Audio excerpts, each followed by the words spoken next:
kamu Krisna cuman makan tahu tempe sama teri aja sok-sokan ngajarin fitness. Waduh, itu wah iya benar itu ya. Itu yang pertama ya. Saya itu udah menghinanya, bukan menghina saya tapi mengenai ekonomi saya gitu kan.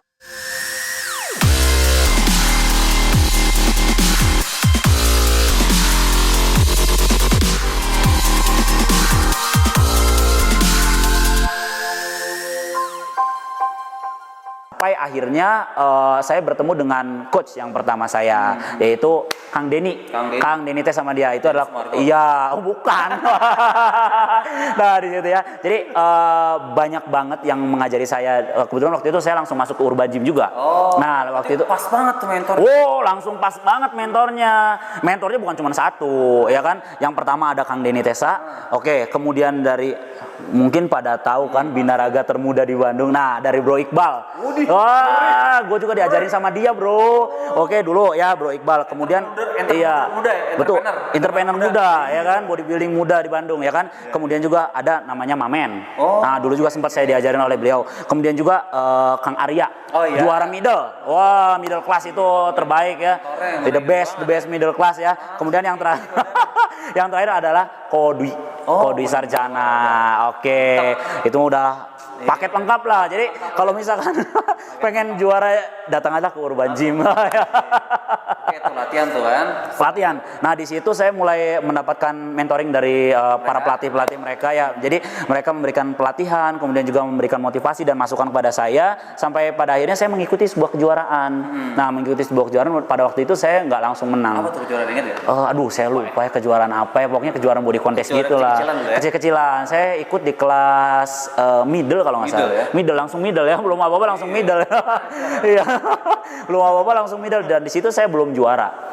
Pada waktu itu yang juara adalah sahabat saya, teman saya, yaitu Bro Iqbal. Pada saat itu, dan saya pun termotivasi di situ. Kan saya pernah bilang bahwa tadi saya bilang bahwa saya orangnya hiper ambisius. Saya orangnya sangat termotivasi sekali kepada orang-orang yang memang menjadi juara, menjadi champion. Dan situ saya terus berlatih, mencari koreksi apa yang saya kurang, dan di situ baru menemukan jalan saya. Awalnya itu saya mengikuti kejuaraan bodybuilding junior juga tuh. Oh, jadi lu nggak langsung nggak ikut kayak body contest ya? Oh, ada beberapa juga, ada beberapa. Tapi habis itu langsung ke bodybuilding junior. Memang tujuan utamanya, goalsnya adalah bodybuilding. Awalnya bodybuilding. Nah, setelah saya menjadi seorang bodybuilding junior waktu itu saya langsung juara kedua. Ya? Iya, yang pertama itu adalah Kang Rangga, mungkin tahu ya. Iya, tahu. Ya, Rangga Wijaya. Nah, jadi Kang Rangga itu juara 1, saya juara kedua, dan kebetulan kami berdua terpilih untuk berangkat ya mewakili Indonesia untuk kejuaraan bodybuilding junior di Asia pada saat itu ya. Dan saya waktu itu berangkat ke Singapura sama mereka ya, dan saya mendapatkan peringkat ketiga pada saat itu tahun 2000 berapa ya,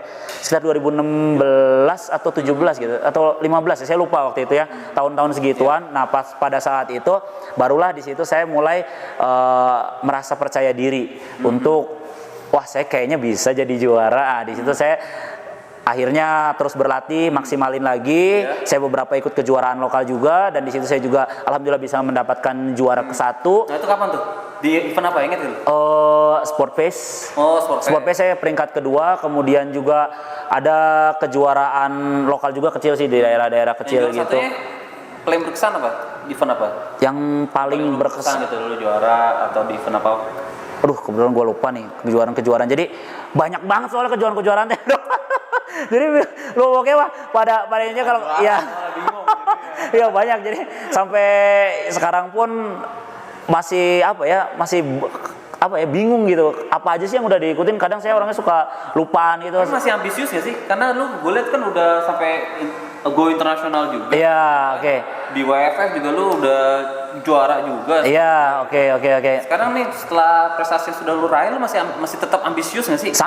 Tentu sangat ambisius. Saya pengen apalagi gitu.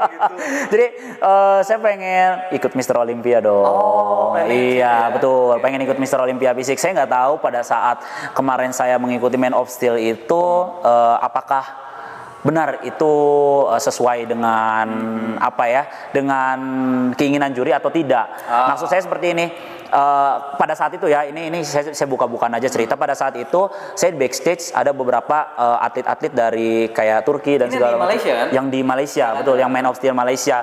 Ada dari Turki, kemudian ada Brandon Curry, kemudian juga ada Terence Teo. Nah, mereka bilang saya adalah championnya pada saat itu. Pada saat itu, dan ketika di backstage ya, orang-orang bukan meminta foto kepada yang juara pertama, tapi kepada saya. Saya bingung di situ.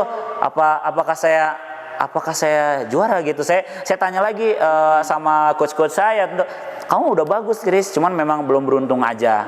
Gitu. Ya udah, kalau begitu ya udah. Terus kemudian pas saya keluar dari mall pun beberapa orang minta foto pada saat saya lagi rame-rame gitu. US champion. Oh, iya ya. Ya udah, kalau memang penilaian orang-orang di sana, penonton di sana saya champion, ya udah alhamdulillah. Berarti kan lebih keren gitu nggak sih, maksudnya gak perlu pengakuan dari juri, betul. Ternyata pengakuannya dari orang-orang. Betul, ya saya. Stage, gitu. Iya betul sih. Ya kalau dari itu ya benar juga.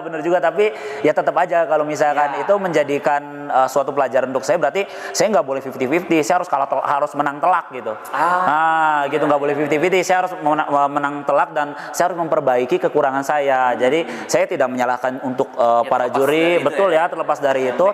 Tapi saya menjadikan itu sebagai motivasi saya untuk menjadi lebih maju lagi. Karena apa? Itu kali pertamanya saya turun di IFBB. Iya. Banyak orang yang menganggap remeh kepada WFF. Ya kan? Jadi federasi tersebut itu dianggap remeh karena apa? Wah, karena memang atlet-atlet bagusnya ada di IFBB, ya kan? Karena atlet-atlet bagusnya nggak ada yang sana. Kalau misalkan teman-teman reps juga pengen tahu, bisa lihat aja di WFF juga atletnya luar biasa semua gitu ya. Jadi luar biasa dan emang bagus-bagus semua. Dan saya juga melihat juga di IFBB pun sama. Tapi kalau misalkan saya emang juara karena memang kesempatan, karena memang atletnya jelek atau apa, nggak mungkin saya mendapatkan peringkat pada saat saya di Malaysia. Dan orang-orang sampai bilang seperti itu kan, berarti ya saya alhamdulillah gitu, berarti ternyata saya dinilai bagus gitu kan. Ya alhamdulillah prepare saya bagus ya, tapi dari situ saya masih belum juara, jadi saya lebih ingin berlatih lagi dan ingin lebih keras lagi di federasi yang memang bukan dimenangkan oleh saya saat ini. Ya saya pengen lebih berkarya lagi di federasi yang lain, karena kita tidak menutup untuk di WFF, tidak menutup untuk para atletnya. Betul, bebas sekali. Kadang kan ada federasi yang memang menutup ketika sudah mengikuti kejuaraan dari federasi lain, tidak boleh. Tapi ini tidak. Dia sangat terbuka sekali untuk WFF. Jadi saya merasa saya ingin berkarya lagi di federasi yang lain. Seperti itu. Kalau misalkan tujuan lo Mr. Olympia, ya tentunya harus ikut IFBB. Betul. Mr. Olympia kan IFBB kan. Betul. Nah dari situ ya termotivasi sekali ya. Jadi pengen lebih maju lagi. Oke, Chris, tadi kan diomongin nih sepanjang ini kayaknya indah banget nih perjalanan lu.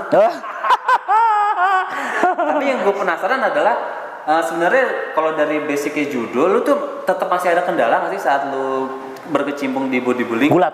Oh iya, aduh. Digulat. Oke. Digulat nih ya, itu kan switch nih. Ya. Pindah haluan kan? Betul.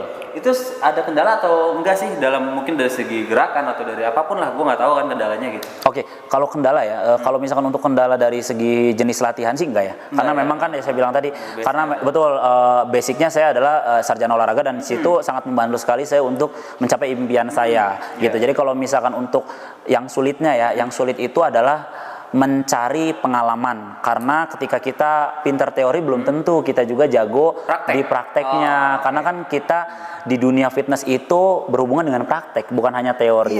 Betul kan? Kalau setuju banget kan? Kalau misalkan ada orang yang pinter baca, orangnya jenius banget, coba kasih deh tentang buku fitness. Pasti bisa menghafal, pasti bisa, saya yakin, pasti bisa menghafalnya, dan dia pasti fasih tentang ilmu yang ada di dalam buku fitness itu. Tapi coba deh lakuin. Coba deh lakuin. Iya kan, coba deh lakuin. Nah, dari situ pasti akan ada banyak miss-nya. Karena tidak sesuai dengan realitanya. Realitanya itu akan lebih sulit daripada teorinya.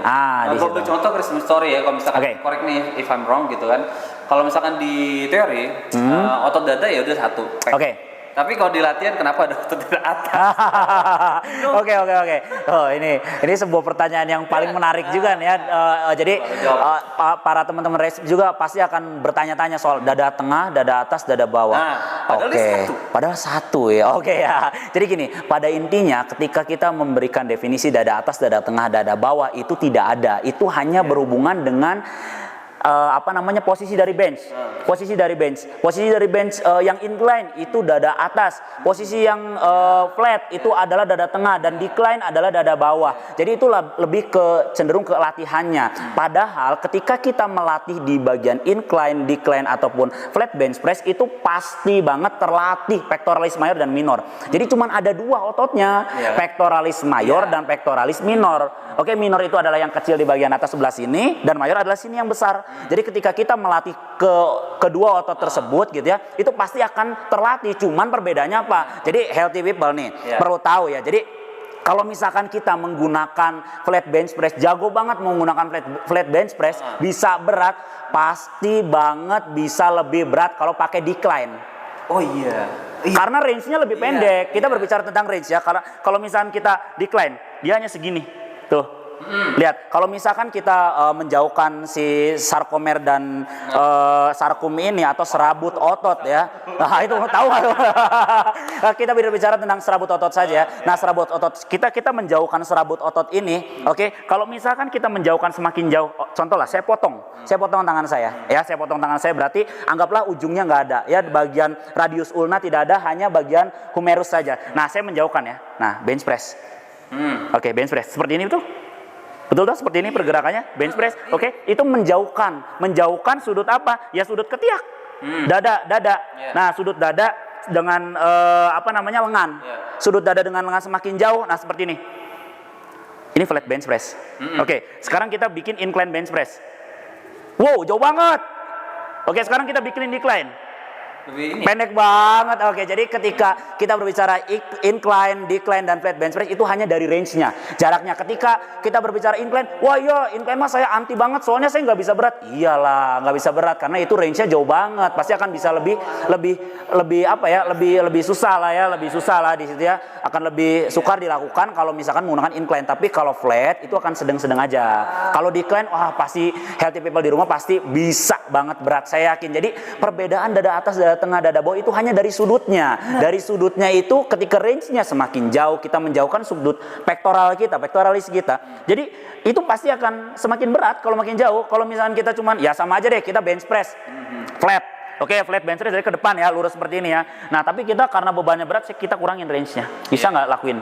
Bisa, tentu bisa. Tapi kalau turunin, dedetin ke bawah, nggak akan bisa keangkat. Jadi karena range-nya lebih pendek, jadi suka lebih terasa ringan. Lebih terasa ringan. Jadi definisi dada atas, dada tengah, dada bawah itu hanya dari incline bench press, flat bench press, dan decline bench press. Perbedaannya dari sudutnya.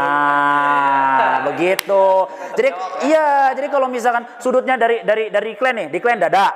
Oke, flat dada. Incline dada. Naik dikit lagi shoulder. Jadi kalau kita lihat sudut tidurannya ya, sudut berbaringnya, kalau kita lihat posisinya seperti ini ya. Nah, incline nih. Nah, incline ini sebenarnya sudah banyak menggunakan anterior deltoid atau deltoid bagian depan. Gitu ya? Betul, udah lumayan banyak, minta bantuan juga. Karena apa? Pectoralis minor kecil, Bro. Di sini ya kan nggak terlalu besar. Nah, jadi ketika kita naikin aja dikit up. Nah, kadang sudut incline-nya tidak pas ya, incline-nya terlalu incline banget udah jadi shoulder.